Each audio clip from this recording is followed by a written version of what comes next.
Hizbul Tahrir 1953 সালে তৎকালীন Jordan নিয়ন্ত্রিত জেরুজালেমে একটি রাজনৈতিক সংগঠন হিসেবে প্রতিষ্ঠিত হয়।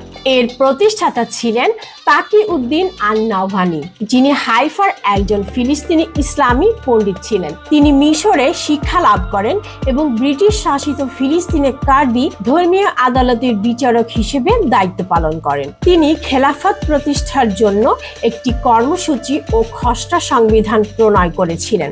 সংগঠনটি বিশ্ব ইতিহাসকে ইসলাম ও অবিশ্বাসীদের মধ্যে চিরস্থায়ী সংঘর্ষ হিসেবে দেখে এবং রাষ্ট্র ব্যবস্থাকে ইসলামের বিরুদ্ধে একটি ঐতিহাসিক আঘাত হিসেবে বিবেচনা করে। জিহাদকে তাদের দৃষ্টিভঙ্গির একটি অপরিহার্য অংশ মনে করে এবং এটিকে একটি বাধ্যতামূলক দায়িত্ব হিসেবে গণ্য করে, যার লক্ষ্য হলো অবিশ্বাসীদের বিরুদ্ধে লড়াই করা যতক্ষণ না সবাই ইসলামী শাসনের অধীন হয়।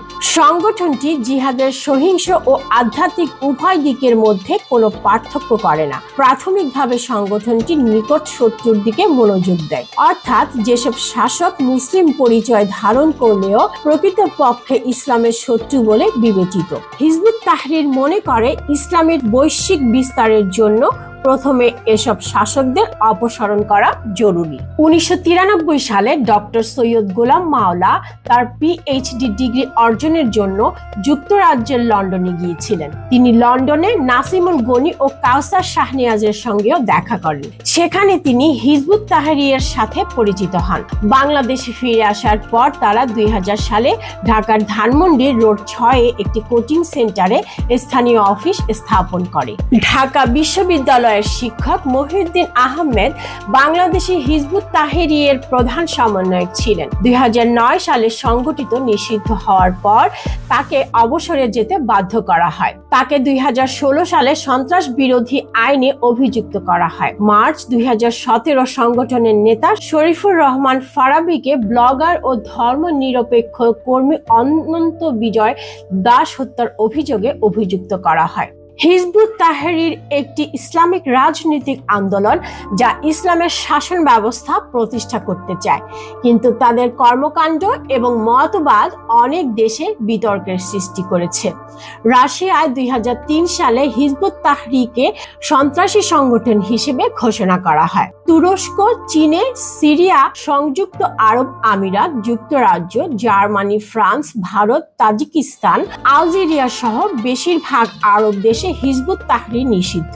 বাংলাদেশে 2024 সালে শেখ হাসিনা সরকারের পতনের পর গোষ্ঠীটি তাদের প্রকাশ্যে কার্যক্রম অব্যাহত রেখেছে। হিজবুত তাহরিরের প্রধান উদ্দেশ্য ইসলামিক খিলাফত প্রতিষ্ঠা করা, যেখানে ইসলামিক আইন শরিয়া পুরোপুরি কার্যকর হবে। তারা মুসলিম বিশ্বের মধ্যে জাতিগত ও আঞ্চলিক বিভাজনকে অস্বীকার করে এবং বিশ্বাস করে যে সব মুসলিম রাষ্ট্র একত্রিত হয়ে একটি বৃহত্তর ইসলামী রাষ্ট্র প্রতিষ্ঠা করতে হবে। হিজবুত তাহরির পশ্চিমা ধরনের গণতান্ত্রিক বা সাংবিধানিক শাসন ব্যবস্থাকে অস্বীকার করে। তারা বিশ্বাস করে যে ইসলামী একমাত্র সত্য শাসন ব্যবস্থা এবং আধুনিক রাষ্ট্র ব্যবস্থা ইসলামের আদর্শের বিরুদ্ধে। তারা শরিয়া আইনকে পুরোপুরি বাস্তবায়ন করার পক্ষে এবং একমাত্র শরিয়া আইনই তাদের মতে মুসলিম সমাজের জন্য উপযুক্ত আইন। হিজবুত তাহরিরের কার্যক্রম এবং তার মতাদর্শের প্রতি অনেক দেশের সরকার ও বিশেষজ্ঞরা সতর্ক, কারণ তাদের কিছু কর্মকাণ্ড সহিংসতা এবং সন্ত্রাসবাদকে উস্কে দিতে পারে, যা সমাজের জন্য হুমকি হতে পারে।